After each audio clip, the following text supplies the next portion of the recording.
మనుషులు రా, కొంచెం కూడా జాలి దయ లేదా? మరి ఇంత కఠినంగా ప్రవర్తిస్తున్నారేంటి? రూపాయి రూపాయి కూడబెట్టుకొని రాత్రి పగలు కష్టపడి ఒక పూట తిని ఒక పూట తినకుండా పస్సులుండి ఆ జీవితాంతం కష్టపడి డబ్బులు తీసుకెళ్లిపోయి ఒక ప్రాపర్టీ కొనుక్కున్నారు.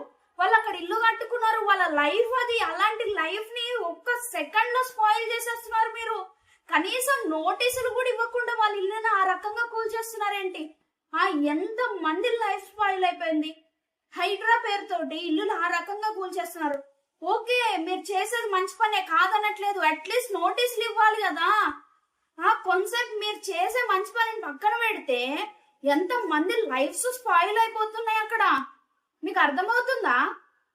అది గవర్నమెంట్ ప్రాపర్టీ అని తెలిసినప్పుడు వాళ్ళు కొనుక్కునేటప్పుడే మీరు రిజిస్ట్రేషన్ చేయకుండా ఉండాలి కదా. ఇప్పుడు రిజిస్ట్రేషన్ ఆఫీస్కి వచ్చిన తర్వాతే కదా వాళ్ళ ప్రాపర్టీస్ రిజిస్టర్ చేయించుకొని కొనుక్కొని ఇల్లులు కట్టుకునేది.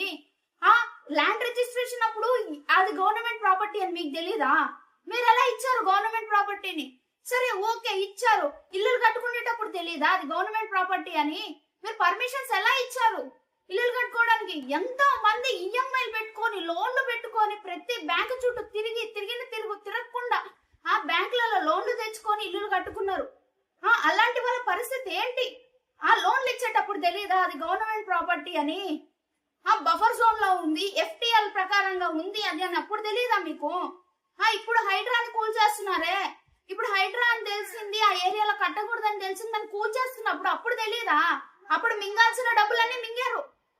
అరే, రోజు కూలి పని చేసుకుని బతికే వాళ్ళు ఉన్నారు, ప్రెగ్నెంట్ లేడీస్ ఉన్నారు, ఓల్డ్ ఏజ్ పీపుల్ ఉన్నారు, రిటైర్మెంట్ అయిపోయిన వాళ్ళు ఎంతో ప్రేమగా ఇల్లులు కట్టుకున్నారా? మీకు జాలి దయ అనిపించట్లేదా? ఆ రకంగా కూల్చేశారు ఇల్లులు. ఎక్కడో ఉన్న మాకే ఇంత బాధగా ఉంది. అసలు మీ చేతులతో మీరు ఆ తప్పుని ఎలా చేస్తున్నారా?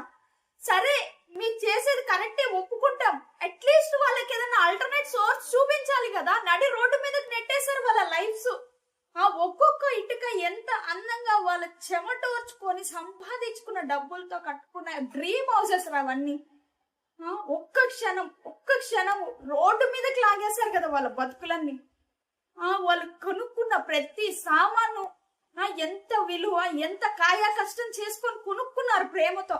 కనీసం సామాన్లు తీసుకునే టైం కూడా ఇవ్వలేదు వాళ్ళకి మీరు. అక్కడిక్కడో మూసీ నది దగ్గర ఉన్న వాళ్ళందరికీ డబుల్ బెడ్రూమ్ ప్రాపర్టీస్ ఇస్తాము, మీరేం టెన్షన్ పడాల్సిన అవసరం లేదని చెప్తున్నారే. మరి మిగతా ఏరియాస్ లో ఉన్న వాళ్ళ పరిస్థితి ఏంటి? గుండెలు వదిలేలాగా ఏడుస్తున్నారు వాళ్ళు అక్కడ. వాళ్ళు తీసుకున్న అప్పులు ఎవరు కడతారు? కొంతమంది లక్షలు బ్యాంకుల దగ్గర అప్పులు తెచ్చుకొని ఇల్లులు కట్టుకున్నారు. గృహ ప్రవేశాలు అయిన రెండో రోజు వారానికే ఇల్లు కూలగొట్టేశారు. అలాంటి వాళ్ళ పరిస్థితి ఏంటి? వాళ్ళు ఎక్కడి నుంచి తెచ్చి డబ్బులు కడతారు? ఇంటికి ఇల్లు పోయే, కట్టుకున్నోడికి లోను కట్టాలి, ఎక్కడి నుంచి తెచ్చిస్తారు? గుండెలు పగిలిపోతున్నాయి చూస్తుంటే అలాంటి దారుణమైన సిచ్యువేషన్స్. రేవంత్ రెడ్డి గారు, మిమ్మల్ని ఒక్క ప్రశ్న అనుకోండి, హంబల్ రిక్వెస్ట్ అనుకోండి, ఏదైనా అనుకోండి. ఎంత మంది జీవితాలు రోడ్డు మీద పడ్డాయి కదా. రేపు తెల్లవారితే వాళ్ళ లైఫ్ ఏంటనేది కూడా వాళ్ళకి అర్థం కాని సిచ్యువేషన్ లో పడిపోయారు వాళ్ళు. వాళ్ళకి ఏదన్నా ధీమా కలిగించారా మీరు? మీకోసం ఫలానా చేస్తామని ఏదన్నా అనౌన్స్ చేశారా? మూసీ నది దగ్గర వాళ్ళకి చేస్తానన్నారు, ఓకే. మరి మిగతా వాళ్ళ పరిస్థితి ఏంటి? అసలు వాళ్ళకి ఏం తెలుసు సార్? ప్రాపర్టీలో రిజిస్ట్రేషన్ కి కాగితాలు సరిగా ఉన్నాయా లేదా అనేది మాత్రమే వాళ్ళు చెక్ చేసుకొని ప్రాపర్టీ ఇది పక్కా ప్రాపర్టీయా కాదా అని చూసుకొని రిజిస్ట్రేషన్ చేసుకొని ఇల్లు కట్టుకున్నారు. ఇది గవర్నమెంట్ ల్యాండా లేకపోతే చెరువుల మీద అక్రమంగా కట్టిన స్థలాలా? అలాంటిదన్నీ వాళ్ళకి ఎలా తెలుస్తుంది సార్? ఇప్పుడు రిజిస్టర్ ఆఫీస్ లో ఉన్న వాళ్ళు రిజిస్ట్రేషన్ చెయ్యకూడదు కదా అలాంటప్పుడు. ప్లీజ్ సార్, వీళ్ళకి ఏదన్నా ఆల్టర్నేట్ గా దయచేసి ఏదన్నా ఆల్టర్నేట్ సోర్స్ చూపించండి. ఎంత మంది లైఫ్స్ ఎట్టెళ్లాలో అర్థం కాక నడి రోడ్డు మీద నిల్చొని అర్థిస్తున్నారు సార్ వాళ్ళు. మా పరిస్థితి ఏంటి, మా బతికేంటి అని. ప్లీజ్ దయచేసి వాళ్ళ కోసం ఏదన్నా ఏర్పాటు చేయండి.